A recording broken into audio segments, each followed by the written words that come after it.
Hello mga idol, welcome to my YouTube channel, Buhay Electrician. Share ko sa inyo ngayon mga idol ang isang quality resulta ng CAD weld, yung tinatawag mga idol sa plano na exothermic weld. Ito na yun mga idol. Panoorin nyo mga buong video mga idol kung paano ko ginawa, paano yung tamang proseso. Dapat ito mga idol, maingat ka. Tapos may na-discover din ako ngayon mga idol kung ano magandang ilalagay dyan sa gilid. Kasi kalimitan kasi yung pinapadala sa atin, clay. Yun ay hindi pwede mga idol. Kasi nung sinubukan ko yung clay, nalulusaw siya mga idol, masasayang yung pulbura mo. Kung may putik na malagkit sa inyo mga idol, dapat yun ang ilagay nyo sa mga butas-butas na yan, mas maganda pa. Pero mga idol, kung walang putik, wala nang ibang ikakaganda mga idol. Kasi ang ginamit ko ngayon, adhesive mga idol. Maghalo ka ng adhesive at yun ang ibuli mo dyan. Kasi ang adhesive mga idol, kahit malakas yung apoy, gaano man kainit, hindi siya nalulusaw, natutuyo siya. Kaya yung ano mo, yung pulbura mo, hindi siya nasasayang, hindi siya natatapon. Kaya ang resulta ng yung CAD weld mga idol, pagtingin ng inspector, quality. Pag i-testing mga idol, talagang pasado ka. Kasi makikita niya na maganda yung pagka-welding ng grounding rod at saka yung wire. Dito mga idol, kailangan lang maingat ka rin. Paglalagay mo ng ganyan mga idol, yan yung nilalagay ko yan mga idol, hindi yan clear.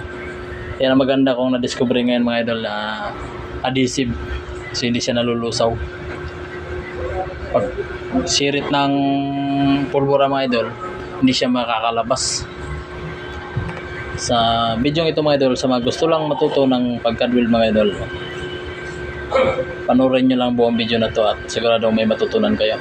Bago ko rin kasi natutunan mga idol, since 2010 nagpa-helper din ako sa mga magagaling. Pero ang gamit nila dati lupa. Pero ngayon sa akin mga idol, ang gamit ko ngayon na discovery, adhesive. So bago mo lagyan ng pulbura yan mga idol, kailangan initin mo muna yung bahay ng pag-CAD weld para uminit siya.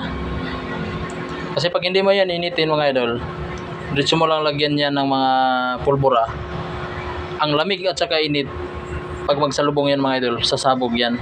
Kaya kailangan mo siyang initin yan, ihit kahit mga 60% mo na yung heating mga idol, para pag buhos mo ng pulbura, hindi na yun malamig yung bahay ng CAD weld.